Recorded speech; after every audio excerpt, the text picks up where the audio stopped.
একটা জঙ্গলে শিয়াল আর বক থাকতো। তারা খুব ভালো বন্ধু ছিল।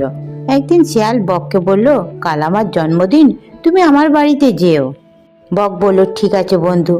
এই বলে বক তারপরের দিনে শিয়ালের বাড়ি গেল। আরে বন্ধু, তুমি এসেছো, খুব ভালো হয়েছে। বলছে, বাহ কি সুন্দর তোমার বাড়ি, এই দেখো না সব জোগাড় করে রেখেছি, এক্ষুনি রান্না আমার হয়ে যাবে। এই বলে শিয়াল স্যুপ রান্না করলো, করে দুটো থালায় বাড়লো। কি গো বন্ধু, তাড়াতাড়ি চলে এসো, খাবার বাড়া হয়ে গেছে। বকের লম্বা ঠোঁট, সে প্লেটের খাবার খেতে পারলো না, কোনো রকমে অল্প খেলো আর কিছু বলল না।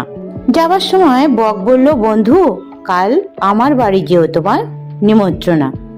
তারপরের দিনে শিয়াল বকের বাড়ি গিয়ে বলল, বাহ কি সুন্দর পরিবেশ। বক বলল, ভালো মনের লোকেরা ভালো পরিবেশেই থাকে। ছাড়ো সব কথা, তোমার জন্য কি সুন্দর স্যুপ রান্না করেছি, যেমন টেস্ট হয়েছে তেমনি গন্ধ। গন্ধ শুনেই শিয়ালের জিভে জল এলো।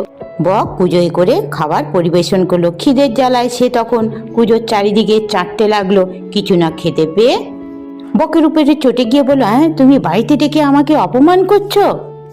বক তখন বলল, রাগ করছো কেন বন্ধু, তোমার কাছ থেকেই তো শিখেছি এইভাবে বন্ধুকে বাড়িতে ডেকে অপমান করা। যে যেমন করে তার সঙ্গে তেমন ব্যবহারই করতে হয়। এই কথা শুনে শিয়াল মাথা নিচু করে সেখান থেকে চলে গেল।